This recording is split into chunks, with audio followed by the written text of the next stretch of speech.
नमस्कार दोस्तों। हमारा इंटीग्रेशन चैप्टर चल रहा था क्लास 12th में। हमने अभी तक काफ़ी सारे क्वेश्चंस कर लिए हैं, एग्जांपल्स कर लिए हैं, जो कि इनडेफिनेट इंटीग्रल के किए हैं, अनिश्चित समाकलन के किए हैं। तो आज हम स्टार्ट कर रहे हैं डेफिनेट इंटीग्रल। डेफिनेट इंटीग्रल मतलब निश्चित समाकलन, ठीक है।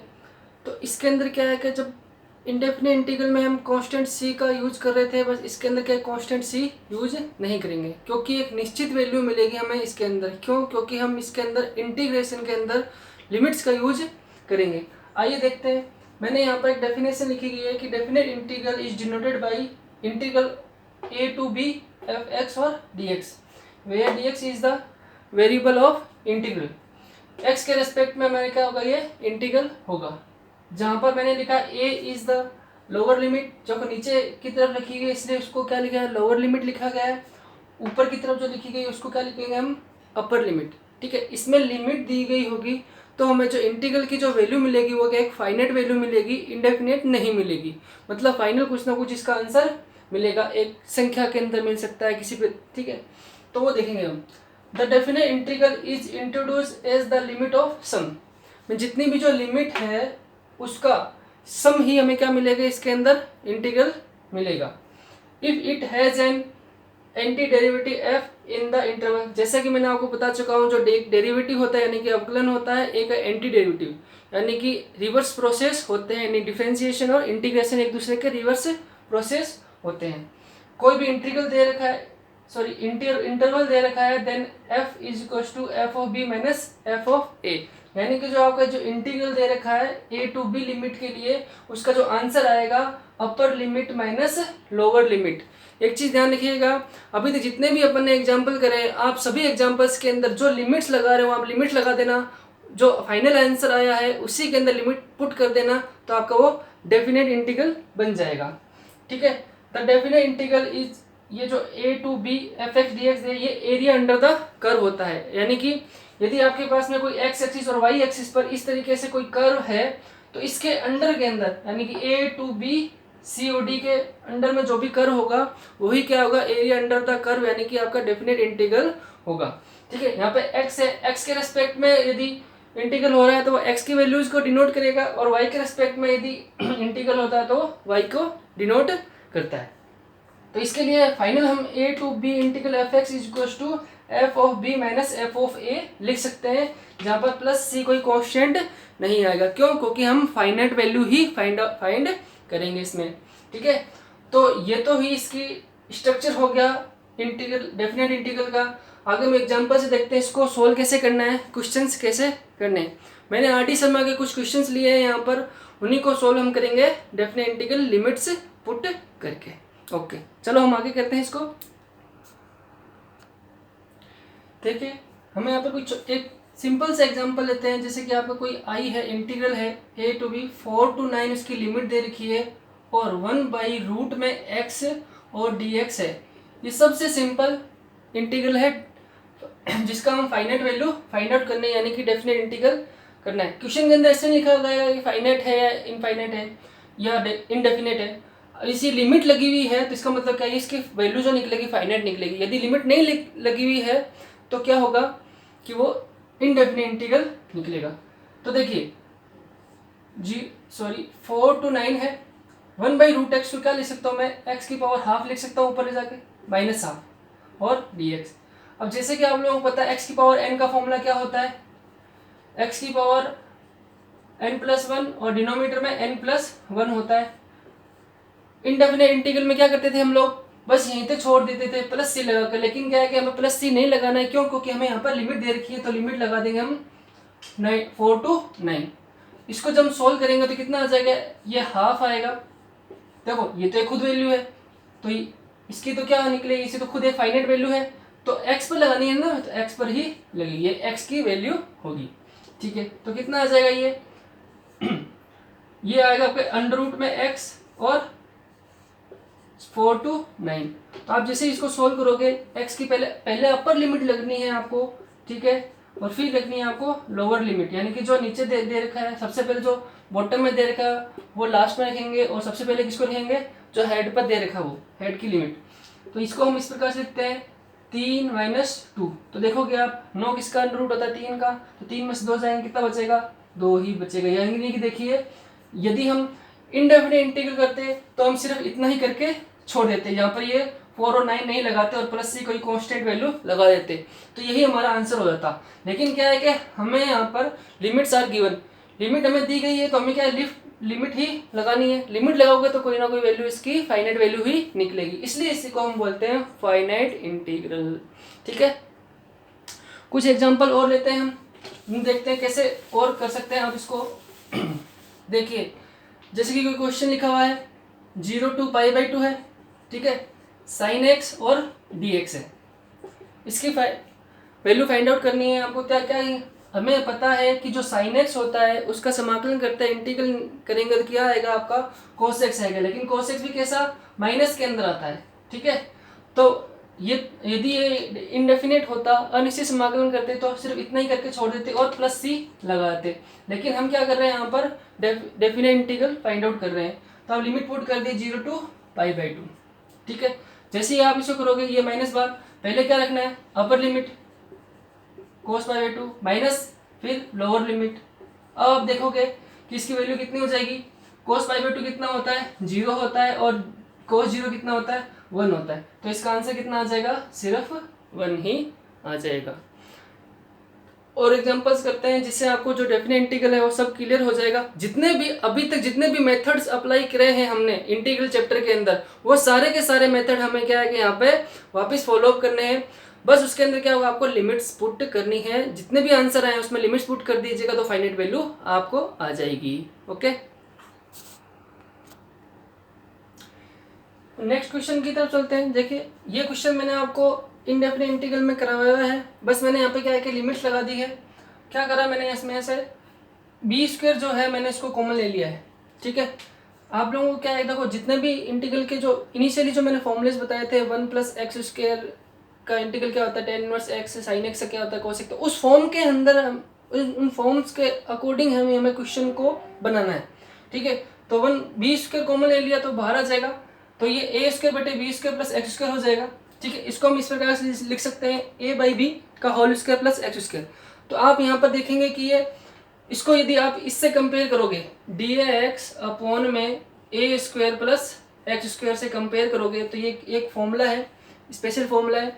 इसका फॉर्मूला क्या होता है, जब हम इंटीग्रल करते हैं तो 1/a tan इनवर्स x/a होता है, जबकि यहाँ पे a² है, यहाँ पे कितना a/b का होल स्क्वायर है, तो यानी कि a² की जगह कितना है पूरा a/b का होल स्क्वायर है, तो कितना हो जाएगा ये 1/b² तो ऐसा कैसा, और ये कितना हो जाएगा 1/a tan inverse x/a, a कितना है a/b है। ठीक है, लिमिट्स किस में लगेगी, सिर्फ x की वैल्यू के अंदर लगेगी, तो ये b से b कटा तो कितना आ जाएगा 1/b tan inverse bx upon a हो जाएगा। ये a है 9 नहीं है, ये a है। ठीक है, तो x की जगह पहले क्या लोगे आप इनफाइनाइट लोगे, इनफाइनाइट इंटू जो भी वैल्यू होगी सारी इनफाइनाइट हो जाएगी। tan inverse infinite minus tan inverse 0 होता है। tan इनवर्स इनफाइनाइट, अब देखिए tan इनवर्स इनफाइनाइट है, tan की किस वैल्यू के लिए होता है, ये 90 के लिए होता है, यानी कि π/2 की वैल्यू कितनी होती है इनफाइनाइट होती है tan के लिए, और tan 0 कितना होता है 0 डिग्री होता है, तो कितना आ जाएगा 1/a π/2, ये आपका फाइनल आंसर आ जाएगा। ठीक है, देखिए एक क्वेश्चन और करते हैं हम। यहाँ पे एक क्वेश्चन लिखा है 0 to π/2 x cos x dx है। देखिए मैंने आपको एक इसमें क्या है, डायरेक्ट हमें तो फॉर्मूला पता नहीं है, इसमें देखो दो फंक्शन है, फर्स्ट फंक्शन और सेकंड फंक्शन है, तो हमें एक ये डिसाइड करना है कि इसमें से फंक्शन पहला कौन सा होगा और सेकंड कौन सा होगा। मैंने आपको रूल बताया था एक आईलेट का, ILATE आईलेट, इसके अकॉर्डिंग ही हमें क्या है कि फर्स्ट फंक्शन माना, ये फर्स्ट के लिए जो बच जाएगा वो सेकंड हो जाएगा। तो देखिए क्या है, इनवर्स फंक्शन है नहीं है, लॉगरिथम फंक्शन है नहीं है, एल्जेब्रिक फंक्शन हाँ पहले कौन आ रहा है एल्जेब्रिक फंक्शन है, ट्रिग्नोमेट्रिक बाद में आ रहा है, तो यानी कि ये क्या हो जाएगा आपका फर्स्ट फंक्शन हो जाएगा, ये क्या हो जाएगा सेकंड फंक्शन हो जाएगा। तो हम इसको जो सॉल्व करते हैं तो क्या होता है, फर्स्ट ऐसा कैसा और सेकंड का इंटीग्रेशन cos x का क्या हो जाएगा sin x हो जाएगा, और पूरी limit 0 to π/2 minus integration first यानी कि x का क्या हो जाएगा डिफरेंशिएट, यानी कि डेरिवेटिव कर दो इसका, तो x का कितना हो जाएगा 1, और cos x का इंटीग्रल कितना हो जाएगा sin x हो जाएगा, और पूरे का इंटीग्रल 0 टू लेकर π/2। ठीक है, जब आप इसको सोल्व करोगे तो x sin x 0 to π/2 minus, अब देखिए यहाँ पे सिर्फ sin x बचेगा। sin x का कितना होता है, माइनस का cos x होता है इंटीग्रल, और 0 टू π/2। अब देखो यहाँ प्लस ही नहीं लगाना क्योंकि हमें लिमिट यहाँ पर गिवन है। ये माइनस और माइनस कितना हो जाएगा, प्लस हो जाएगा। x sin x 0 to π/2 plus cos 0 to π/2। आप जब इसको सोल्व करोगे तो इस प्रकार से आएगा। पहले आपको अपर लिमिट रखनी है π/2 sin π/2 माइनस, जब आप 0 रखोगे तो ये पूरी वैल्यू कितनी हो जाएगी, 0 हो जाएगी। तो इस प्रकार से आ जाएगा माइनस cos π/2, पहले π/2 रखनी है, cos π/2 माइनस cos 0, पहले अपर लिमिट फिर लोअर लिमिट। तो इसका आंसर कितना आएगा, π/2 sin π/2 कितना होता है, 1 होता है, माइनस cos π/2 कितना होता है, 0, माइनस माइनस प्लस cos, ये 1 हो जाएगा। cos 0 की वैल्यू कितनी होती है, 1 होती है। तो ये हो जाएगा आपका फाइनल आंसर हो जाएगा। ठीक है, ये जो मैंने फर्स्ट इंटू सेकंड फंक्शन का जो इंटीग्रल कराया था, उसी के अंदर आप जितने भी क्वेश्चंस मैंने करवाए हैं, एग्जांपल्स करवाए हैं, चाहे किसी बुक के हैं, आप उसका लिमिट पुट कर दीजिएगा इस प्रकार से, तो क्या आ जाएगा, उसका फाइनल आंसर आ जाएगा। कुछ और क्वेश्चन करते हैं। तो देखिए एक क्वेश्चन है, इवेल्यूट या find the value of integral π/3 to π/4 है, tan x plus cot x का होल स्क्वायर है। इसको कैसे सॉल्व करना है, यहाँ पे होल स्क्वायर दे रखा है, तो मैंने इसके whole square a plus b के होल स्क्वायर से ओपन कर लिया है। tan square x plus cot square x plus 2 tan x plus cot x। एक चीज़ ध्यान रहेगा आपका, जो आपका tan x होता है वो 1/cot x होता है। ठीक है, ये ट्रिग्नोमेट्री आपने पढ़ा है। तो जब ये एक दूसरे के इन्वर्सली है तो एक दूसरे से क्या हो जाएंगे, कैंसिल आउट कर देंगे एक दूसरे को। तो इसलिए यहाँ पर कितना बचेगा, सिर्फ और सिर्फ कितना बचेगा, 2 ही बच जाएगा। और आपका tan स्क्वायर x को आइडेंटिटी बताई थी मैं ट्रिग्नोमेट्री आइडेंटिटी के अंदर।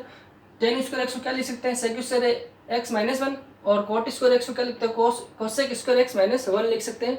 और ये 2 ये वाला पड़ा है, ये -1 कितना हो जाएगा, -2, और +2 -2 क्या हो जाएगा, दूसरे को क्या कर देंगे, ये कैंसिल आउट कर देंगे। तो कितना बचेगा, sec स्क्वायर x और cosec स्क्वायर x। तो अलग अलग इंटीग्रेट कर दीजिए। तो π/3 से π/4 sec square x dx plus π/3 है, ये π/3 से लेकर π/4 cosec स्क्वायर x dx। ठीक है, अब देखो sec स्क्वायर x का इंटीग्रल क्या होता है, हमें फॉर्मूला पता है क्या होता है, tan x होता है, तो यहाँ पे tan x रख देंगे। cosec स्क्वायर x का होता है माइनस का cot x होता है, तो यहाँ पे cot x रख देंगे। ये प्लस और माइनस क्या बन जाएगा, माइनस बन जाएगा। पहले upper limit tan π/4 minus lower limit tan π/3, ये माइनस, पहले अपर लिमिट cot π/4 और माइनस cot π/3। tan π/4 कितना होता है, 1, जो tan π/4 होता है वही cot π/4 होता है, तो दोनों से कितना हो जाएगा, 1 1 आ जाएगा। और π/3 यानी कि 60 डिग्री, तो tan 60 का मान कितना होता है, √3, और cot 60 का मान कितना हो जाएगा, 1/√3। इसको जब सोल्व करोगे तो ये 1 और -1 एक दूसरे कैंसिल आउट हो जाएगा। तो आप इसके आंसर निकालोगे तो इसका क्या लास्ट आंसर आ जाएगा। ठीक है, आई होप आपको ये सारे एग्जाम्पल्स जो क्वेश्चन है डेफिनेट इंटीग्रल में समझ में आ रहे होंगे। मैं कह रहा हूँ एक बार आप जितने भी क्वेश्चन अभी तक रहे हैं उन सभी को आप वापस देखिए, उसमें आप क्या करो, लिमिट लगाइए। लिमिट लगाने के बाद जो आंसर हो रहा है वो आपका डेफिनेट इंटीग्रल ही मिलेगा। कुछ एग्जांपल्स और देखते हैं जिससे आपके जो क्वेश्चंस हैं, जो मन में डाउट है वो और क्लियर हो जाएंगे। देखिए नेक्स्ट क्वेश्चन है हमारा, 0 टू लेकर π/2 इंटीग्रल करना है आपको cos क्यूब x के रेस्पेक्ट में करना है। इसको कैसे करना है आप लोगों को 0 टू π/2, इस cos क्यूब x को आप इस प्रकार से लिख सकते हैं, cos स्क्वायर x और cos x dx। ठीक है, मैंने एक क्वेश्चन लिखा है यहाँ पे, आपको खुद से करना है, सेल्फ करना है। मैं इसको थोड़ी सी हिंट दे दूंगा और उसके बाद आपको इसको सोल्व करना है, क्योंकि ये इसी पर डिपेंड है। तो जैसे कि आप लिखोगे, इस cos स्क्वायर x को 1 माइनस साइन स्क्वायर x लिख सकते हो। ठीक है, 0 टू लेकर π/2। और यहाँ पे देखिए क्या है, ये cos x और dx है। मैंने आप लोगों को सब्स्टिट्यूशन मेथड करा रखा है। सब्स्टिट्यूशन मेथड में क्या करते हैं हम, जब किसी एक को पुट करते हैं, उनको डिफरेंशिएट करने को इंटीग्रल में दूसरी टर्म ऑटोमेटिकली दी हुई होती है। तो हम क्या करेंगे, यहाँ पर साइन x को t पुट करेंगे, तो साइन x का क्या होता है cos x dx होता है डिफरेंशिएट करने पर, तो कितना हो जाएगा dt। तो cos x dx रखा हुआ है, इसकी जगह हम dt रख देंगे, और साइन x की जगह रखेंगे हम t रखेंगे। तो हमारा जो इंटीग्रल वो कैसे चेंज हो जाएगा, 1 माइनस टी स्क्वायर से 1 माइनस टी स्क्वायर कितना हो जाएगा, ये dt हो जाएगा। बट एक चीज़ यहाँ देखिएगा, यहाँ पे जो इंटीग्रल हो रहा है किसके रिस्पेक्ट में हो रहा है, एक्स के रिस्पेक्ट में हो रहा है, जबकि यहाँ पर इंटीग्रल किसके रिस्पेक्ट में हो रहा है, टी के रिस्पेक्ट में हो रहा है। यानी कि ये जो लिमिट दे रखी है 0 टू लेकर π/2 ये किसकी दे रखी है, एक्स की वैल्यू दे रखी है, जबकि हमें किसके लिए फाइंड आउट करनी है, टी के लिए। तो देखो इसके लिए क्या करना है हम लोगों को, साइन एक्स यहाँ पे कितना दे रखा है, 0 दे रखा है, तो sine 0 is equals to t, तो टी की वैल्यू कितनी आ जाएगी, 0। साइन 0 कितना होता है, 0 होता है। इसी प्रकार से साइन π/2, साइन π/2 की वैल्यू इसके इक्वल में क्या है, टी है, तो देखो हम क्या लिखेंगे, साइन π/2 कितना होता है, 1 होता है, टी की वैल्यू कितनी आ जाएगी, 1 आ जाएगी। यानी कि जो इंटीग्रेशन की जो लिमिट अब कितनी कैसे हो जाएगी, 0 टू 1 हो जाएगी। अब ये बहुत इजी हो गया है। अब देखिए क्या हो जाएगा, ये 0 to 1 dt minus 0 to 1 t² dt। आपको फॉर्मूला पता ही है, खाली इसका होता है t हो जाएगा 0 टू 1 और इसका हो जाएगा t³/3 0 टू 1। ठीक है, सबसे पहले आपको क्या करना है, अपर लिमिट रखनी है, फिर लोअर लिमिट रखनी है, तो इस प्रकार से आपका आंसर आ जाएगा 2/3। इस प्रकार से आपको ये सारे क्वेश्चंस करने हैं।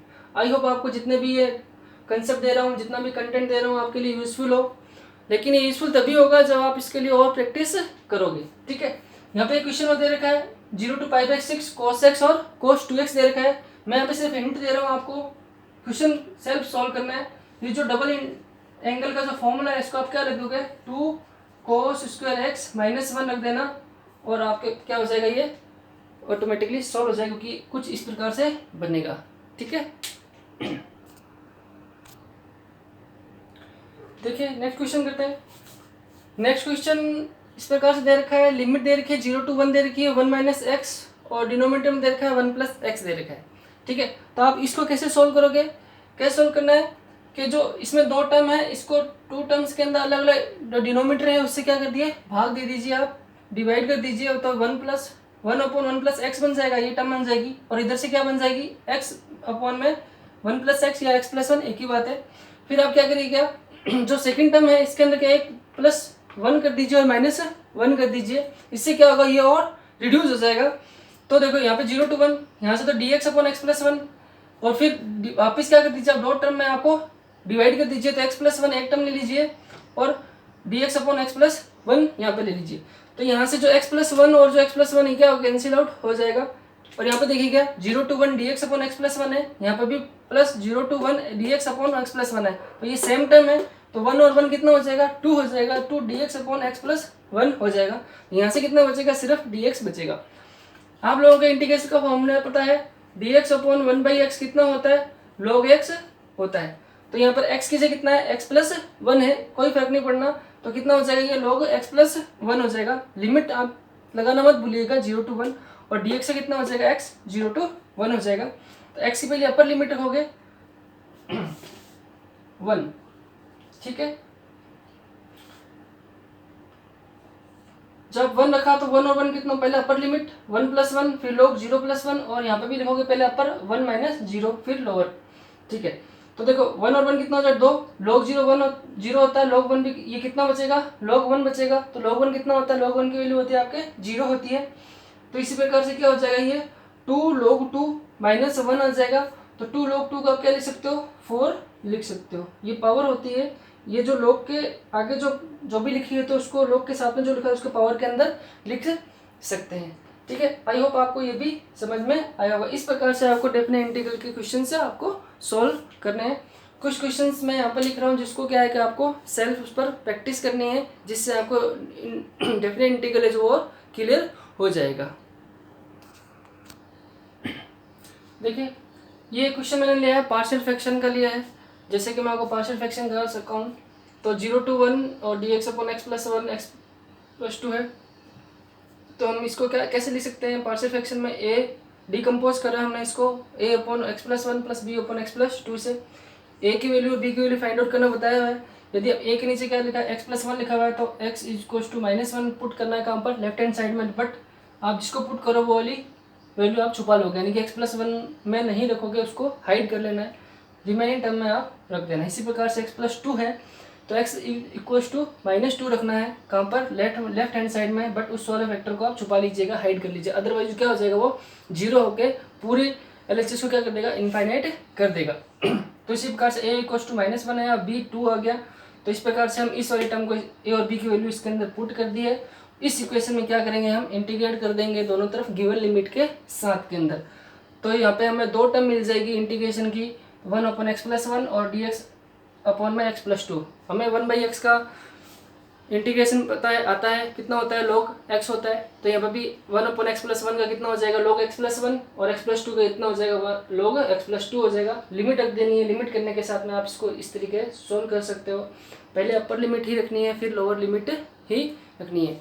आई होप आपको ये जो भी कंसेप्ट दिया है, जितना भी कंटेंट दिया है, आपको समझ में आ रहा होगा। बट इसके लिए आपको, अगर ये समझ में नहीं आता तो आप इसको वीडियो को बैक करके देख सकते हैं। जितनी बार देखोगे उतनी बार समझ में आएगा। बट इसके लिए आपको क्या करने का, प्रैक्टिस तो आपको करनी ही पड़ेगी।